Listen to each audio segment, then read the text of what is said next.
Assalamualaikum warahmatullahi wabarakatuh. Perkenalkan, nama saya Naila Farah Fadilah dari kelas 12 IPA 4 nomor absen 22. Pada kesempatan kali ini saya akan memaparkan sedikit materi kelas 12 mata pelajaran PKN bab 1 yaitu mengenai kasus pelanggaran hak dan pengingkaran kewajiban dalam perspektif Pancasila. Apa itu HAM? HAM adalah singkatan dari hak asasi manusia. Hak asasi manusia adalah hak-hak dasar atau hak-hak pokok yang dibawa manusia sejak lahir sebagai anugerah Tuhan Yang Maha Esa. Menurut Undang-Undang Nomor 39 Tahun 1999 tentang HAM dan Undang-Undang Nomor 26 Tahun 2000 tentang Pengadilan HAM, hak asasi manusia adalah seperangkat hak yang melekat pada hakikat dan keberadaan manusia sebagai makhluk Tuhan Yang Maha Kuasa dan merupakan anugerahnya yang wajib dihormati, dijunjung tinggi, dan dilindungi oleh negara, hukum, pemerintah, dan setiap orang demi kehormatan serta perlindungan harkat dan martabat manusia. Menurut para ahli, yang pertama ada John Locke, hak asasi manusia adalah hak yang dibawa sejak lahir yang secara kodrati melekat pada setiap manusia dan tidak dapat diganggu-gugat atau bersifat mutlak. Sedangkan menurut Kuncoro Purba Pranoto pada tahun 1976, hak asasi adalah hak-hak yang dimiliki manusia menurut kodratnya yang tidak dapat dipisahkan dari hakikatnya sehingga sifatnya suci. Lalu, apa saja dasar hukum dari hak asasi manusia?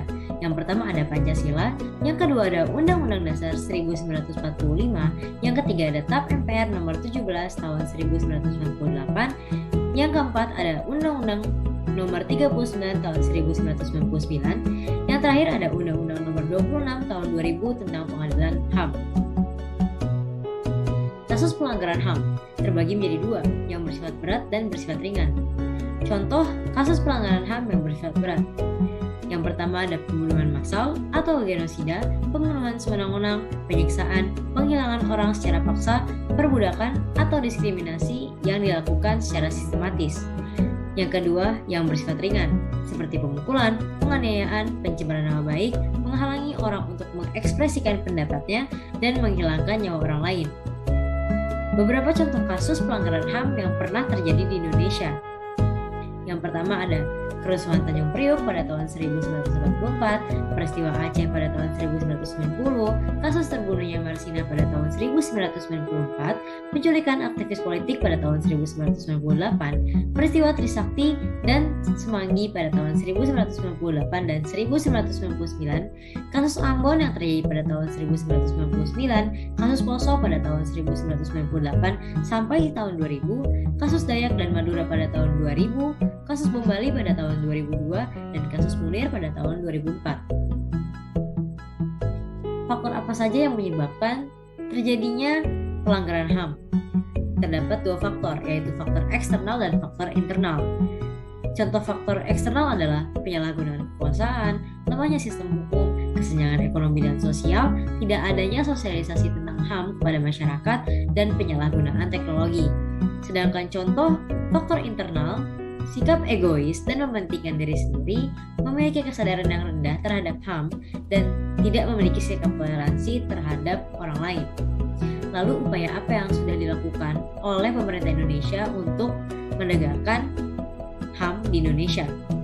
Yang pertama ada pembentukan Komnas HAM. Apa itu Komnas HAM? Komnas HAM merupakan lembaga negara mandiri setingkat lembaga negara lainnya yang dibentuk pada tahun 7 Juni 1993 yang berfungsi sebagai lembaga pengkajian, penelitian, penyuluhan, pemantauan, dan mediasi HAM. Lalu ada instrumen HAM. Instrumen HAM merupakan alat untuk menjamin proses perlindungan dan penegakan hak asasi manusia. Ada Komnas HAM dan juga Pengadilan HAM. Yang terakhir adalah Pengadilan HAM. Pengadilan HAM adalah pengadilan khusus terhadap pelanggaran HAM berat yang diharapkan dapat melindungi hak asasi manusia baik perseorangan maupun masyarakat dan menjadi dasar dalam penegakan kepastian hukum, keadilan, dan perasaan aman baik perseorangan maupun masyarakat. Sekian penjelasan dari saya mengenai hak asasi manusia ataupun kasus pelanggaran hak asasi manusia yang terjadi di Indonesia. Saya tutup presentasi saya dengan sebuah quotes dari John F. Kennedy, yaitu "The rights of every man diminish when the rights of one man are threatened."